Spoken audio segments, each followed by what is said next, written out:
It's official. The Patrick Star Show is now my favorite SpongeBob spinoff. Hello random person, Sab Nino here. Welcome back to Pat Takes. I recently brought back Sponge Takes for Creepaway Camp, so I thought for the sake of completionism, I'd tackle this one to wrap up all the big SpongeBob things, unless something else gets announced. Who knows? But today's episode is Season 3, Episode 49, Something Stupid This Way Comes. Madam Hagfish shares tales of Patron, Pat the Hapless, and Pat Gore. So the episode starts with Boo Lagoon, as Patrick and the family just hang out on the beach, antics ensue, but Patrick finds this kind of cool and disturbing Goofy Goober mascot holding like an ice cream wheel thingy, I forgot what those are called, and it eventually leads to Madam Hagfish telling Patrick's fortune and predicting the future via some of the segments that the show has done before. The segments in this special are the ones I mentioned in the description. Captain Quasar and Patron has a segment about them staying at a haunted house to get Grandtron's inheritance. Pat the Hapless has a segment where his head collection wants to hang out with him. I say out of all of them, this one feels the less Halloween-y, but it was still interesting at least. And Dr. Plankenstein's segment is always fitting for Spooky Month. It feels tailor-made for Halloween, to the point where the last Halloween special has a huge focus on them, which is completely justifiable. So long story short, this is an anthology. And out of what I can remember, I don't think there was ever a Patrick Star Show special that wasn't an anthology. The yard sale episode was an anthology, the last Halloween special was an anthology, and this is an anthology. I guess out of all the shows to do it, I guess it makes sense for it to be the Patrick Star Show, given they do have multiple segments. But I don't know. I kind of wish there was a Patrick Star Show special that wasn't an anthology. But if they keep doing anthologies, I won't complain. But I sort of feel like after a certain point, the anthologies might overstay their welcome. Since the Patrick Star Show is primarily a comedy, I'll be tackling most of the details in animation and comedy, but overall, the story is basic. But I don't see that as a bad thing.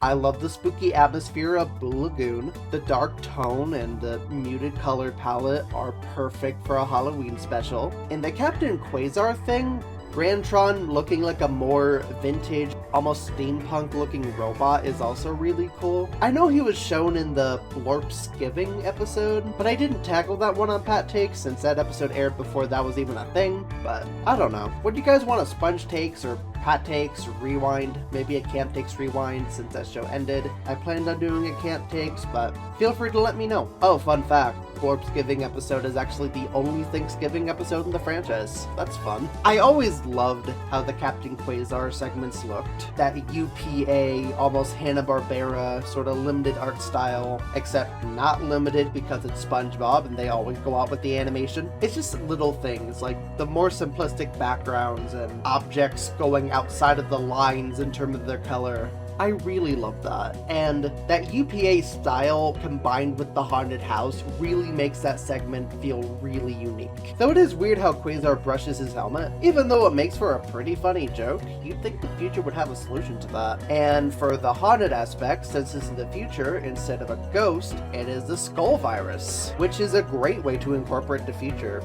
The skull is obviously CGI, but it's a great stylistic choice.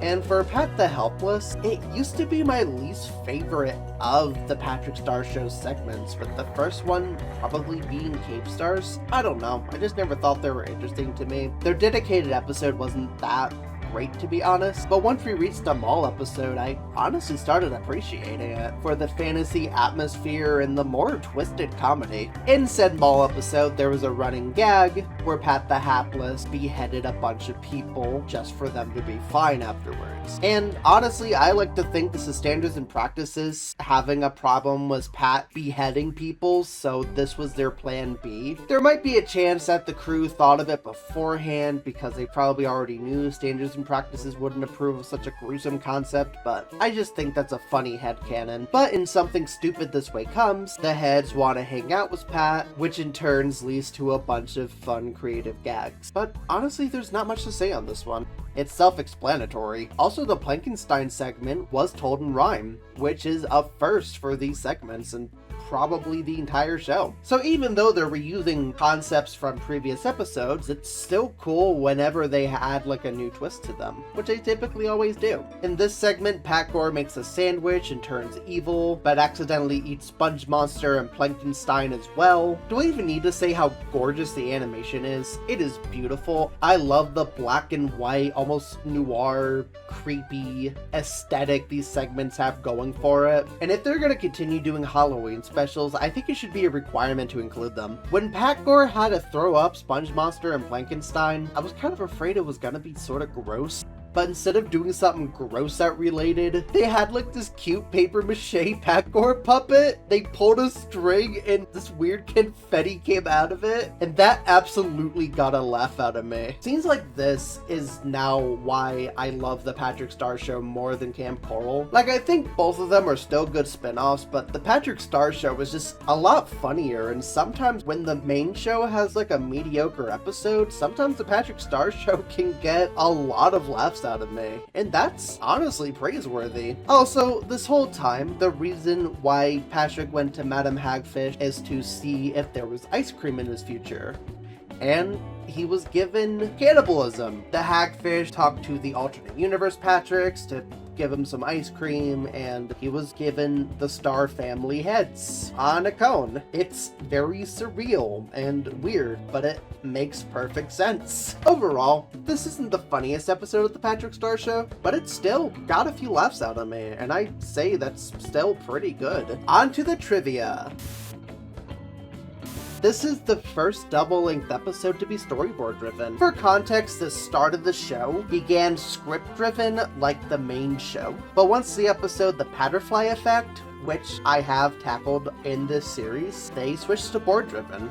And honestly, I think that change made the show even better than it already was. It's kind of a reverse of the main show, because SpongeBob started off storyboard-driven and switched to script-driven, which I do think makes perfect sense given that SpongeBob is a more dialogue-driven show. Or at least it was at a certain point, while the Patrick Star Show is more gag-driven, so it makes perfect sense for it to become storyboard-driven so they could really have a higher emphasis on the jokes. This episode was uploaded on the Nickelodeon UK YouTube channel before the initial premiere in the US. However, it was region-locked to the UK and Ireland, so people in the US didn't get to view it, so I had to wait like everyone else. This is also the first episode where Stephen Hillenburg is credited as the show's creator, which I find to be very interesting, because even though he created the main show, did he create the Patrick Star Show? Did he have this idea? We know Hillenburg was around during the production of Camp Coral, so it makes sense for him to be credited there, but for the Patrick Star Show?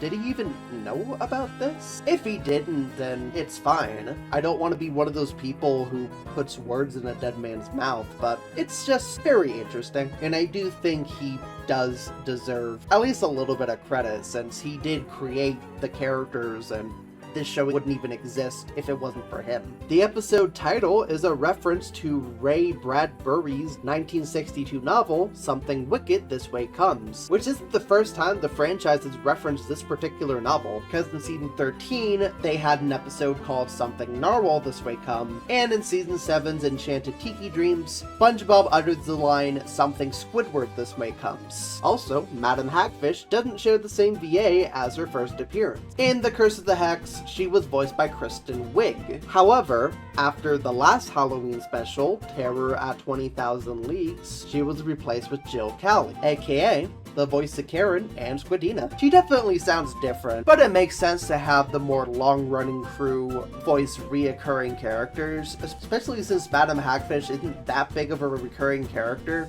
She's only made like 3 appearances in the Patrick Star Show. Also, this isn't trivia, but I love the inclusion of tarot cards. I don't know, I just think those are cool.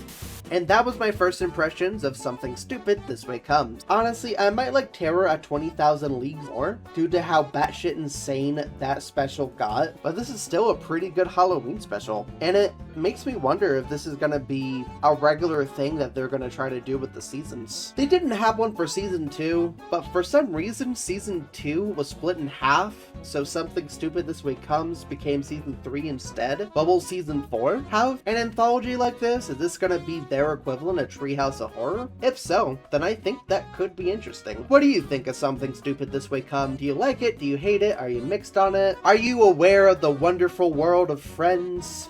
Ship? Comment below. And as always, it's all Sab from here.